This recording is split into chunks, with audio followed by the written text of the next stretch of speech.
Finanzielle Bildung, Gesundheit, Sport, Ernährung, hattest du auch, angesprochen, und wie Beziehungsgestaltung geht, all das bringen wir unseren Kindern bei. Das erfahren Kinder von uns, das erfahren sie nicht in der Schule. Sie werden im Außen in der Form nicht erfahren, was es heißt, finanzielle Bildung zu erlangen, sich auszukennen mit Geld, wie ich zum Beispiel was auf 'n Konto lege, wie ich was sparen kann, ob's was 'n Depot ist, was ETFs sind, was Börse ist.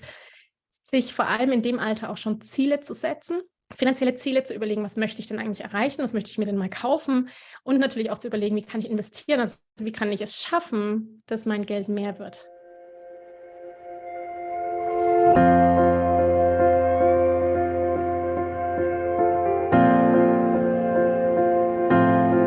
Hallo und herzlich willkommen bei Loslassen und gemeinsam wachsen, deinem Podcast rund um bewusste und bedingungslose Elternschaft. Mein Name ist Manuela Festel, ich bin Mama, Mutmacherin und vor allem Mentorin für achtsame Kommunikation und gewaltfreie Konfliktlösung mit Kindern. Und genau darum geht es auch hier in diesem Podcast. Ich zeige dir, wie du deinen Weg in eine bewusste, authentische und bedingungslose Elternschaft findest und Konflikte schließlich mit deinem Kind achtsam, respektvoll und gewaltfrei lösen kannst. Ganz ohne Schimpfen und Bestrafen. Bist du bereit? Na, dann lass uns loslegen.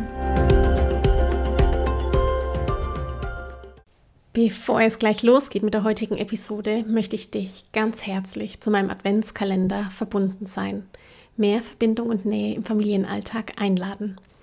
Hier erhältst du von mir kostenfrei vom 1.12. bis zum 24.12. jeden Tag einen kleinen Videoimpuls darüber, wie du mehr mit dir, mit deinem Kind und mit deinem Partner in Verbindung kommst. Denn du weißt, die bewusste Elternschaft ist das Thema, worum es hier im Podcast und in meiner Arbeit geht. Und das Gefühl der Verbundenheit ist ein entscheidender Baustein, nämlich das Fundament für Vertrauen, für Sicherheit und emotionale Nähe. Die nämlich wiederum beeinflussen die emotionale und soziale Entwicklung von Kindern und legen den Grundstein für ein starkes Selbstwertgefühl, für eine hohe Resilienzfähigkeit und gesunde Beziehungen im späteren Leben. Wenn es dir so geht wie mir, nämlich dass der Dezember und besonders die Adventszeit so voll ist mit Terminen und Aufgaben, To-Dos und wir manchmal hier extrem im Funktionsmodus sind, schnell Wut, Groll und Frustration, unsere Routinen, die manchmal gut oder weniger gut funktionieren und vor allem alte Erinnerungen und Gedanken präsent sind, dann ist der Fluss der Liebe blockiert. Dann haben wir keine gute Verbindung mehr zu uns, zu unserem Kind und zu unserem Partner. Dann bleibt leider wenig Raum, sich achtsam, bewusst und liebevoll zu verbinden mit dir selbst, um Energie zu tanken, mitfühlend zu sein und sich dementsprechend auch mitfühlend und liebevoll deinen Herzensmenschen zuzuwenden. Genau hier möchte ich dich nochmal darauf hinweisen, zum Adventskalender verbunden sein, dazuzukommen, denn du erhältst in dieser herausfordernden und gleichzeitig ja doch so besinnlichen Zeit von mir Tag für Tag kleine Erinnerungen und Impulse, die du wie kleine Achtsamkeits- oder Liebesinseln in deine Beziehungen im Alltag einbauen kannst und sie dadurch stärkst. Jeder Impuls von mir ist so ausgelegt, dass sie den Fluss der Liebe wieder in Gang bringen, ohne dass du viel Zeit und Energie in intensive Übungen investieren musst. Meine Liebe, ich freue mich, wenn du dabei bist. Die Adventsreise, die ist für dich da, um dich zu unterstützen, dich zu inspirieren, dir zu helfen, präsenter zu sein und deinen Beziehungen kleine Momente der Nähe und Verbundenheit zu schenken. Wenn du dabei sein magst, dann melde dich gerne an unter sprachzeichen.de/verbunden-sein oder du nimmst direkt den Link, den du hier unterhalb dieses Podcasts in den Shownotes findest. Ich freue mich, wenn du dabei bist. Und jetzt wünsche ich dir viel Spaß mit der heutigen Episode. Hallo meine Liebe, schön, dass du heute wieder hier bist bei einer meiner Q&A-Episoden. In diesen speziellen Folgen beantworte ich eine Frage aus meinem Mentoring-Programm Gemeinsam wachsen, in dem Mamas im Coaching ihre persönlichen Herausforderungen im Alltag mit ihrem Kind mit und in der Community teilen und von mir Klarheit, Bewusstsein und natürlich Impulse und Anregungen zur Konfliktlösung bekommen. Ich freue mich, dass ich dir hier im Podcast meine Werkzeuge, Einblicke und Reflexionsfragen an die Hand geben kann, damit du und dein Kind an den Herausforderungen und den Konflikten, die ganz natürlich in jedem Familienalltag sind, gemeinsam wachsen könnt. Wie immer geht es hier um Prinzipien der bewussten Elternschaft. Das heißt, es geht um achtsame, bewusste Kommunikation, authentische Verbindungen und das Loslassen von alten Verhaltens-, Denk- und Sprachmustern. Wenn dir das Thema heute gefällt und du mehr über gemeinsam wachsen erfahren möchtest, findest du wie immer weitere Infos dazu in den Shownotes. Wie gewohnt lese ich dir jetzt erst einmal die Frage der Mama aus der Community vor und dann geht es auch schon direkt los. Ich wünsche dir ganz viele Erkenntnisse, Klarheit, Bewusstsein und vor allem Freude bei dieser Episode. Los geht's. Hi Manuela, ich habe ein paar Fragen, die unseren Mittleren betreffen, der ist 14. Er hatte kürzlich Konfirmation und hat daher einen großen Betrag an Geld geschenkt bekommen. Wir hatten vorher gemeinsam beschlossen, dass er einen Großteil davon auf seinem Konto einzahlen würde, keinen genauen Betrag. Da waren wir im Alltagsleben aber nicht hinterher und ich hatte mich nicht darum gekümmert, da ich dachte, mein Mann mache dies, da gab es keine Absprache, aber er verwaltet die Konten. Jetzt ist es so, dass locker die Hälfte des Geldes weg ist und davon ist nur circa die Hälfte nachvollziehbar. Ich will nicht, dass er über sein Geld Rechenschaft ablegen soll. Es ist jetzt aber mehr Geld als ein gewöhnliches Taschengeld. Ja. Er ist jemand, der sich auch gerne Softdrinks, Süßigkeiten, Chips besorgt. Man sieht es an seinem Bäuchlein an und ja auch im Müll. In Maßen ist das okay und wie schon gesagt, möchte ich ihn weder kontrollieren noch etwas vorschreiben. Ich fühle mich aber verantwortlich dafür, dass er sowohl den in unseren Augen richtigen Umgang mit Geld lernt und auch eine für uns angemessene Ernährungsweise und mit auf den Weg bekommt. Ich mache hier ganz kurz Stopp. Unbedingt. Ja, das ist wirklich deine Aufgabe. Ich komme dann hoffentlich nochmal dazu, mehr dazu zu sagen. Ja. Inwieweit sollten und dürfen wir uns da einmischen? Ach so, ja, dann mache ich jetzt hier doch mal Stopp. Ich sagte ihm, dass er jederzeit wieder Geld abheben kann. Es ist ja nicht weg und würde dafür ein besseres Gefühl bekommen, wie viel er in einem bestimmten Zeitrahmen ausgibt. Ja, das andere Thema mache ich gleich. Erfahrung mit Geld. Also, ich finde es eine sehr gute Idee, mit ihm zu besprechen und durchzugehen, was er mit diesem Batzen an Geld macht und ihm auch vorzuleben und zu zeigen, was Sparen bedeutet im gewissen Sinne.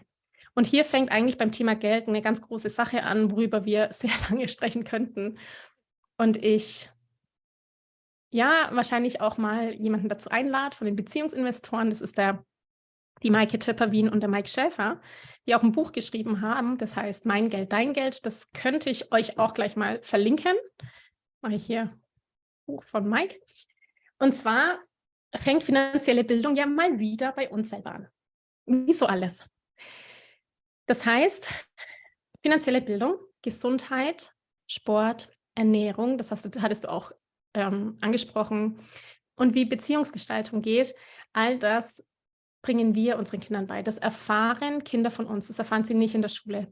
Sie werden im Außen in der Form nicht erfahren, was es heißt, finanzielle Bildung zu erlangen, sich auszukennen mit Geld, wie ich zum Beispiel was auf ein Konto lege, wie ich was sparen kann, ob es was ein Depot ist, was ETFs sind, was Börse ist, sich vor allem in dem Alter auch schon Ziele zu setzen, finanzielle Ziele zu überlegen, was möchte ich denn eigentlich erreichen, was möchte ich mir denn mal kaufen und natürlich auch zu überlegen, wie kann ich investieren, also wie kann ich es schaffen, dass mein Geld mehr wird.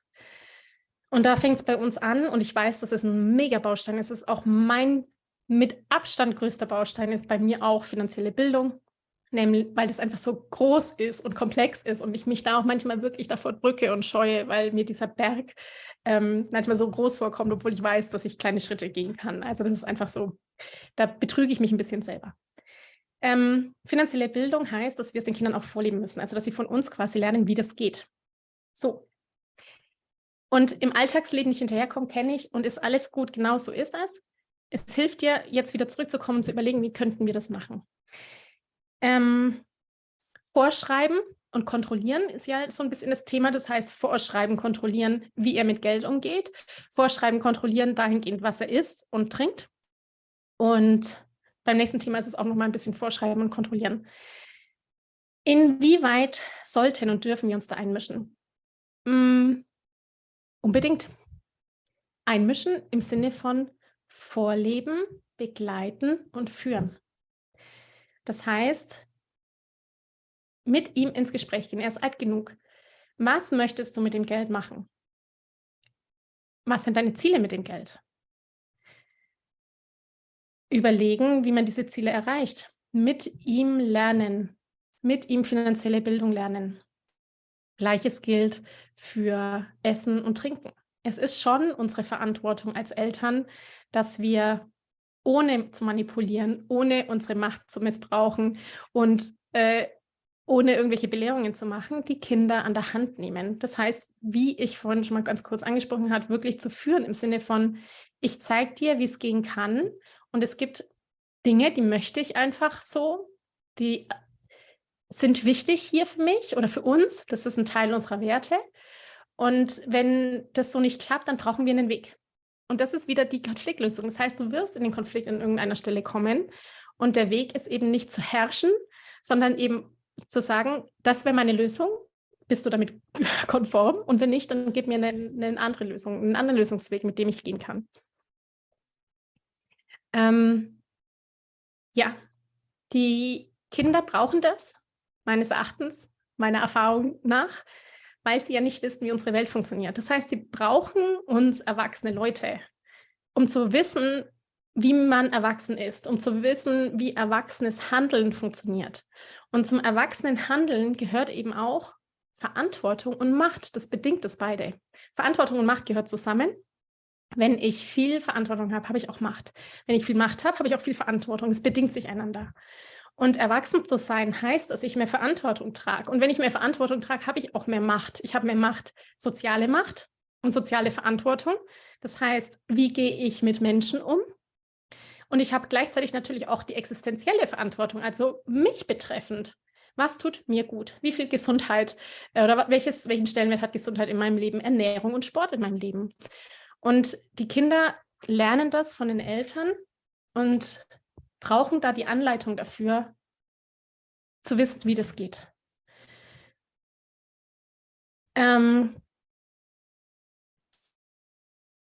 Ich finde, auch hier ist der Kontakt, die Kommunikation mit den Kindern immer wieder zurückführen, die 4 Schritte der GfK. Das ist einfach der Dauer-Gamechanger. Ich habe beobachtet, dass du gern Süßigkeiten und Chips isst. Ich sehe, dass davon einiges an Müll in unserem Mülleimer liegt. Mein Gefühl, ich mache mir Sorgen. Ich mache mir Sorgen, weil. Begründe das. Dein Bedürfnis. Ich möchte zeigen, wie es geht. Was brauchst du gerade? Warum wird es so viel? Wollen wir mal was Neues ausprobieren? Ich möchte mit dir einen neuen Weg finden, weil mir wichtig ist, dass du gesund bleibst. Ja, ihm helfen, sich zu informieren über die verschiedenen Sachen. Also es gibt schon Möglichkeiten, mit den Kindern in Verbindung zu gehen. Gleichzeitig mag ich dir auch noch was sagen. Dein Sohn ist in der Pubertät. Das heißt, er wächst gerade wahnsinnig. Der macht gerade eine unglaubliche körperliche Entwicklungsveränderung und Entwicklungssprung. Ich habe mich, als ich das gelesen habe, vorhin an meinen Mann erinnert, der mir erzählt hat, was er in seiner Pubertät alles gegessen hat. Da gibt es wirklich gruselige Sachen, so Schokolade mit Ketchup und lauter so irgendwelche ekligen Sachen. In meiner Wahrnehmung und in meinem Geschmack eklige Dinge. Und was für Mengen an Schokolade und Chips er gegessen hat, zwischen 13 bis 18. Und er gar nicht hinterherkam und er immer noch das Gefühl hatte, er fällt ein Loch, weil er einfach irgendwie nie satt wurde. Und das dürfen wir auch bedenken. Also auch der Hinweis, wenn das Bäuchlein da ist, es wird nochmal ein Schub kommen, um sich selber zu entstressen, jetzt voll auf die Ernährung zu schauen und oh Gott, schrecklich. Also da den Stress wegnehmen und zu wissen, ey, der wächst gerade, er ist gerade voll in der Pubertät, da passiert jetzt nochmal ein ganz krasser Scheiß, ja, wird jetzt noch sehr spannend und ihm das auch auf der einen Seite zu lassen, während du ihm gleichzeitig die Anleitung gibst, was es bedeutet, auf seine Gesundheit zu achten, auf die Ernährung zu achten. Ja, also zur kurzen Beantwortung deiner Frage, inwieweit sollten oder dürfen wir uns da einmischen? Ja, bitte mischt euch ein. Ja, zeigt ihm, wie es geht, was euch wichtig ist und achte einfach auf deine Ich-Botschaft. Achte darauf, was du siehst, was du wahrnimmst, was du möchtest, was dir wichtig ist. Und wenn er sagt, er findet das alles kacke und doof, dann sag ihm, du möchtest Lösungen. Du möchtest, dass er da mitdenkt, wie es sein könnte, dass er sich öffnet, dass er Vorschläge bringt, seine Bedenken äußert. Und nimm dir auch Zeit dafür. Es kann sein, dass das nicht gleich im ersten Gespräch alles so funktioniert. Ich danke dir von ganzem Herzen, dass du dir heute Zeit genommen hast, diese Podcast-Folge anzuhören. Wenn du noch mehr Impulse, Ideen oder Inspirationen auf deinem ganz persönlichen Weg zur bewussten und bedingungslosen Elternschaft suchst, dann abonniere unbedingt meinen Newsletter oder du folgst mir auf Instagram, Facebook oder Telegram. Wenn auch du mal eine Frage stellen möchtest, dann komm am besten auf meine Warteliste von Gemeinsam wachsen, meinem 12-wöchigen Mentoring-Programm von der Wut zu Respekt und liebevollen Eltern-Kind-Kommunikation. Das findest du unter sprachzeichen.de/gemeinsam-wachsen-Warteliste. Wenn dir die Folge gefallen hat, freue ich mich natürlich riesig über einen Kommentar und natürlich, wenn du die Folge bei deinen Freunden und Freundinnen teilst und meinen Podcast abonnierst. Jetzt wünsche ich dir aber alles Gute. Wir hören uns sicherlich bald. Viele liebe Grüße. Ciao, ciao.